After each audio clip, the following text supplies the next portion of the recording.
그때 예수님께서 군중에게 말씀하셨다. 나를 보내신 아버지께서 이끌어주지 않으시면 아무도 나에게 올 수 없다. 그리고 나에게 오는 사람은 내가 마지막 날에 다시 살릴 것이다. 그들은 모두 하느님께 가르침을 받을 것이다. 라고 예언서들에 기록되어 있다. 아버지의 말씀을 듣고 배운 사람은 누구나 나에게 온다. 그렇다고 하느님에게서 오니 말고 누가 아버지를 보았다는 말은 아니다. 하느님에게서 온 이만 아버지를 보았다. 내가 진실로 진실로 너희에게 말한다. 믿는 사람은 영원한 생명을 얻는다. 나는 생명의 빵이다. 너희 조상들은 광야에서 만나를 먹고도 죽었다. 그러나 이 빵은 하늘에서 내려오는 것으로 이 빵을 먹는 사람은 죽지 않는다. 나는 하늘에서 내려온 살아있는 빵이다. 누구든지 이 빵을 먹으면 영원히 살 것이다. 내가 줄 빵은 세상에 생명을 주는 나의 살이다. 주님의 말씀입니다.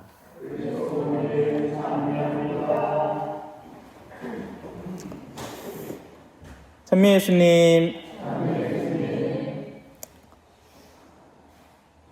우리 모두는 육체라는 것을 가지고 있고 그 육체는 각자의 고유한 성장을 바탕으로 지금까지 형성되어 왔습니다.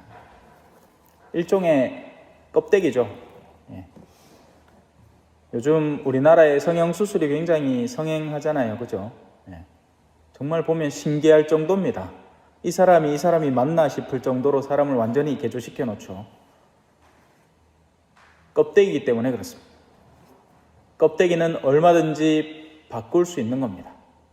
물론 기술 여하에 따라서 잘못될 수도 있고 부작용도 많지만 참 저는 그런 거 보면 대단하다고 생각해요. 그 수술을 어떻게 받나 몰라. 그죠? 손에 가시 하나만 박히도 막 짜증나고 막 신경 쓰이고 막 해 죽겠는데 어디 뭐 딴 거를 갖다가 여기다 콕 집어넣고 막 여기다 콕 집어넣고 막 해가 막 그래 있으면 안 찜찜하나. 그거 혹시나 잘못돼갖고 썩기 시작하면 감당도 못 할 낀데 실제로 그런 사례들이 있죠. 그래서 코 자체가 없어져 버린 여자도 있습니다.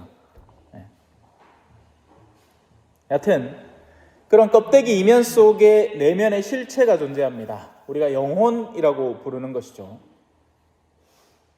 그래서 하느님의 눈에는 사실 우리의 껍데기가 중요하지 않습니다. 하느님의 눈에는 우리 내면에 보이는 실체가 중요한 거죠. 비유적으로 말씀을 드리면 이런 겁니다. 여러분이 어떤 단체의 장, 회사의 CEO가 되었을 때 사람을 골라야 할 때가 있습니다. 그러면 어떤 직책을 두고 옷 잘 입는 사람을 고르겠습니까? 아니죠. 그럼 뭔 상관입니까? 옷이야 누가 하루 데리고 가지고 잠깐 입혀주면 이쁘게 보일 수 있습니다. 평소에는 개차반으로 하고 다니는 친구라도 딱 양복 입혀놓으면 멋있어 보인단 말이에요. 그게 아니죠. CEO로서 사람을 고르려면 이런 사람을 골라야 됩니다. 성실한가? 신실한가? 책임감이 있는가? 그래서 사실 우리도 이미 내면으로 사람을 바라보는 법을 알고 있단 말입니다. 그리고 그런 것이 이미 우리 안에 숨겨져 있단 말입니다. 껍데기로는 절대로 드러나지 않고 알아볼 수 없는 오직 꾸준한 삶의 실천 속에서 식별로 이루어지는 관계가 있는 겁니다. 그래서 우리의 영혼은 갈증을 갖고 있는데 이 갈증이 두 가지 방향 중에 하나입니다. 우리 신앙 안에선 그래요. 하나는 하느님에 대한 갈증입니다. 그래서 그 사람의 영혼은 우리는 지금 겉으로 보면 다 그냥 머리 여기 붙어 있고 막 팔다리 다 붙어 있고 그냥 앉아 있잖아요. 그죠? 그런데 영적 시야로 보면 영혼의 갈증이라는 하느님을 향한 갈증이라는 손이 잔뜩 치솟아 올라와 있는 모습이 있는 겁니다. 그러면 하느님이 그걸 못 보실 것이냐? 본단 말입니다. 우리 눈에는 안 보이지만 누가 영적인 갈증을 갖고 있고 믿음에 목마른지 영원한 생명을 갈구하고 있는지가 보인단 말입니다. 반대로 사탄은 누가 돈 욕심이 있는지, 누가 탐욕스럽고 이기적인지가 보입니다. 당연하겠죠? 걔는 그것만 수천 년을 냄새 맡고 살아온 겁니다. 인간이라는 존재가 어떻게 유혹을 걸어야 얘가 걸려 넘어갈지를 알기 때문에 그 욕구가 어디로 파생되어 뻗쳐나오고 있는지를 잘 파악하고 있는 겁니다. 그래서 오늘 일독서 같은 일이 벌어지는 겁니다. 도대체 이 두 사람이 만날 확률이 얼마나 될까요?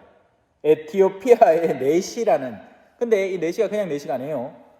우리는 내식하면 막 이런 사람 기대하면 마마 그죠? 예. 사실은 거기가 없긴 없을 거예요. 근데 그게 중요한 게 아니라 그 여왕의 모든 재정을 관리하는 고관인 겁니다. 그러니까 그 나라의 총리예요, 총리. 다만 이 임금이 여왕이라서 그런 성적인 불화가 일어나면 안 되니까 내시를 만들어 버렸겠죠. 전혀 다른 길을 가고 있는 그 내시에게 성령이 필리포스에게 다가가라 하는 겁니다. 왜 그랬을까요? 성령의 눈에 보이는 겁니다. 나라의 여러 사람들 가운데, 그 이방민족 여러 사람들 가운데에서도 이 사람은 신실하고 진리를 추구하고 믿음의 열정을 가진 사람이다. 다만 지금까지 그 누구도 기회를 주지 않았기 때문에, 알려주지 않았기 때문에 잡을 손이 없었던 것뿐이다. 그러니 지금 필리포스야, 네가 가서 잠깐만 도와주면 그는 새 사람으로 거듭날 수 있다. 다시 복음으로 돌아오면 믿는 사람은 영원한 생명을 얻는답니다. 너무 간단한 얘기예요. 이게 세례 받는데 막 몇 개월 걸리고 막 교리도 한참 들어야 되고 막 가톨릭 교회는 엄청 복잡한 것 같잖아요. 하지만 사실 교회의 구조는 너무나 단순합니다. 믿으면 영원한 생명을 얻는 겁니다. 믿지 못하면 얻지 못하는 거죠. 그럼 질문이 이렇게 되죠. 믿는다는 것은 무엇인가? 성당만 나오면 믿는 게 되는 것인가? 아니라는 겁니다. 믿음은 영혼의 그 갈증을 의미하는 거죠.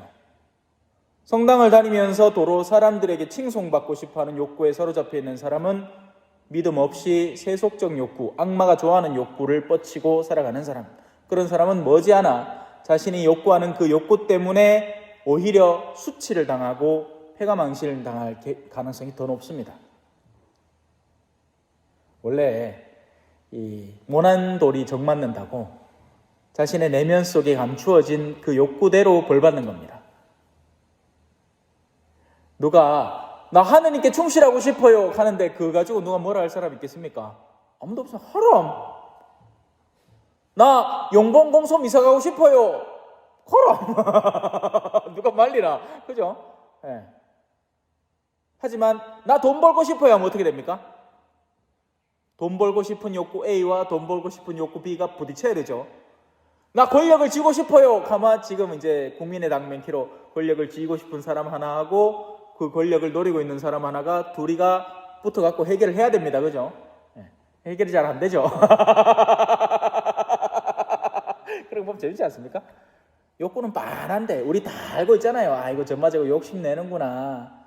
그런데도 그 욕구의 정점을 달리고 있기 때문에 그 밑에 사람들이 가면 아이고 오늘은 옷이 아주 멋지십니다 하고 막 아양을 다 뜹니다. 그죠? 네.